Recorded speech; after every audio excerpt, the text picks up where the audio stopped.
There are very few historic sites that I've come across that have both been used as a place where people have been enslaved and then later on used as a stop on the Underground Railroad, especially in New York. In our case, welcome to the Hendrick Lott House in Marine Park, Brooklyn, home to the Lott family for over 250 years. This portion of the home dates back to 1720 when it was built by Johannes Lott. Johannes, like many of his neighbors, relied on enslaved labor to work his farm, and he profited handsomely from it. When archaeologists were surveying this portion of the home, they discovered two small rooms located above the ceiling that had locks on the outside of the door and evidence that enslaved people were locked in there at night. They also found on the grounds evidence of African burial practices that could be seen all up and down the eastern seaboard of the United States where enslaved people were kept. By the time Hendrick Lott, Johannes' grandson, acquired the property in 1800, attitudes were beginning to shift in New York, especially amongst the Lott family, on the practice of slavery, and by 1810, Hendrick had freed every enslaved person that he had inherited from his family. The Lotts would actually go further than that and begin to actually assist people escaping enslavement, both in Brooklyn and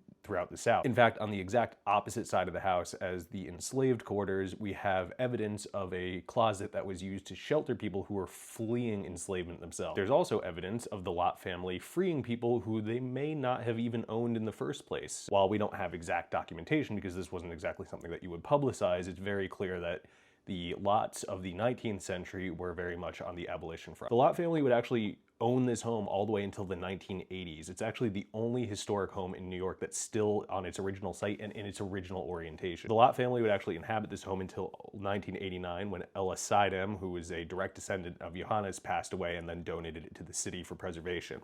It was landmarked, but like many of these landmarks in New York, it actually fell on pretty hard times. And even though the city technically owns the building, it relies on a nonprofit for its day-to-day operation. So since it was given over to the city, we saw a deterioration of the interior of the home. They are currently trying to renovate the home to turn it into a museum that is open to the public, because as of right now, you can't just go and visit, unfortunately. Now, as you can see from these videos, despite a wonderful exterior restoration that took place recently, the interior has a way to go. If you want to help the Friends of the Lott House turn this into a place you can visit, you can feel free to visit their website where you can donate to this cause. There are a whole lot of stories I could talk about with this house, but I decided just to focus on this one for now.